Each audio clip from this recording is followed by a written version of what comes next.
আসসালামু আলাইকুম গাইস, আপনারা সবাই কেমন আছেন? আশা করি সবাই ভালো আছেন। আলহামদুলিল্লাহ আমিও ভালো আছি। আজকে আমি আপনাদেরকে দেখাবো সূচনা থেকে ইস্টার্ন প্লাজায় আমি কিভাবে গেলাম এবং কি কাজের জন্য যাচ্ছি।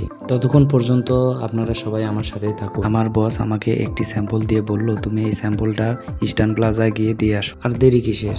সাথে সাথে আমি অফিস থেকে বের হয়ে 60 টাকা দিয়ে আমি একটি রিক্সা ভাড়া করলাম শ্যামলী পর্যন্ত যাওয়ার। রাস্তায় জ্যাম না থাকার কারণে খুব দ্রুতই আমি শ্যামলীতে পৌঁছাই গেলাম। মামাকে রিক্সা ভাড়াটা দিয়ে আমি শ্যামলীর রাস্তার ওই পাশে গেলাম। রাস্তা পার হওয়ার সময় রাস্তায় অনেক গাড়ি ছিল, তবুও আমি অনেক কষ্টে রাস্তা পার হলাম, কারণ আমার হাতে খুব বেশি সময় ছিল না। রাস্তা পার হওয়ার পর আমি ওভারব্রিজ দিয়ে মিরপুর রোডের ওই পাশে গেলাম।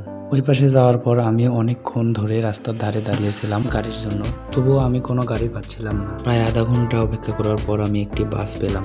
দেরি না করে আমি সাথে সাথে বাসে উঠে পড়লাম। বাসে ওঠার পর বাস প্রায় 10 মিনিট দাঁড়িয়েছিল প্যাসেঞ্জার নেওয়ার জন্য। 10 মিনিট পর যখন বাস ছাড়লো, শুরুর দিকে কোনো রাস্তায় জ্যাম ছিল না। প্রায় 5-7 মিনিট যাওয়ার পর রাস্তায় আবার অনেক জ্যাম পড়ে গেল। তখন আমার কিছুই করার ছিল না, কারণ আমি ইস্টার্ন প্লাজা থেকে অনেকটাই দূরে ছিলাম। যদি ইস্টার্ন প্লাজার কাছাকাছি থাকতাম তাহলে আমি বাস থেকে নেমে হেঁটে হেঁটে যেতাম। আমার হাতে খুব একটা বেশি সময় ছিল। প্রায় 10 মিনিট পর আমি বাংলা মোটর এসে পৌঁছালাম। তারপরে আমি ওভারব্রিজ দিয়ে রাস্তার ওই পাশে গেলাম। ব্রিজের উপর দিয়ে পার হওয়ার সময় আমার খুবই ভালো লাগছিল, কারণ সময়টা ছিল বিকেলবেলা। আর বিকেলবেলা ছবি তুললে ছবিটা খুবই ভালো আসে, তাই কয়েকটা ছবি তোলার জন্য মনটা ছটফট করছিল, কিন্তু কিছু করার ছিল না, কারণ আমি একাই গিয়েছিলাম। আমি ভেবেছিলাম একটি রিক্সা নিয়ে আমি ইস্টার্ন প্লাজা পর্যন্ত যাব, কিন্তু রাস্তায় যে পরিমাণে জ্যাম, তাই আমি আর রিক্সা না নিয়ে আমি ইস্টার্ন প্লাজার উদ্দেশ্যে হাঁটা শুরু করলাম, কারণ রিক্সা নিলে জ্যামে পড়ে গেলে অনেক দেরি হবে। তাই আমি হেঁটে হেঁটে ইস্টার্ন প্লাজা পর্যন্ত যেতে থাকি। প্রায় 3 থেকে 4 মিনিট হাঁটার পর আমি ইস্টার্ন প্লাজার সামনে এসে দাঁড়ালাম।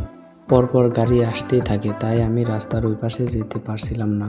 কিছুক্ষণ দাঁড়ানোর পর আমি রাস্তার ওই পাশে যেতে পারলাম। এই পাশে আসার পর আমি সিঁড়ি দিয়ে উপরে উঠে লিফটের সামনে দাঁড়ালাম। অফিসটি ছিল 6 তলায়, আমাকে লিফট দিয়ে উপরে উঠতে হবে, তাই আমি লিফটে উঠে পড়লাম। আরে কি, আমি লিফটে ওঠার পর এটা কি দেখলাম? আমি শুনেছি এবং দেখেছি যে গাড়ির ড্রাইভার থাকে, এখন দেখতেছি যে লিফটেরও ড্রাইভার আছে। যাক, ভালোই হলো, আমাকে আর কষ্ট করে সুইচ চাপতে হলো না। আমি শুধু মামাকে বললাম যে মামা আমি 6 তলাতে যাবো। তখন মামাই আমাকে 6 তলায় নিয়ে গেল। 6 তলায় আসার পর লিফট যখন খুলে গেল, আমি লিফট থেকে বের হয়ে গেলাম। বের হওয়ার পর আমি অফিসটি খুঁজে পাচ্ছিলাম না, কারণ আমি এর আগে কখনো আসিনি।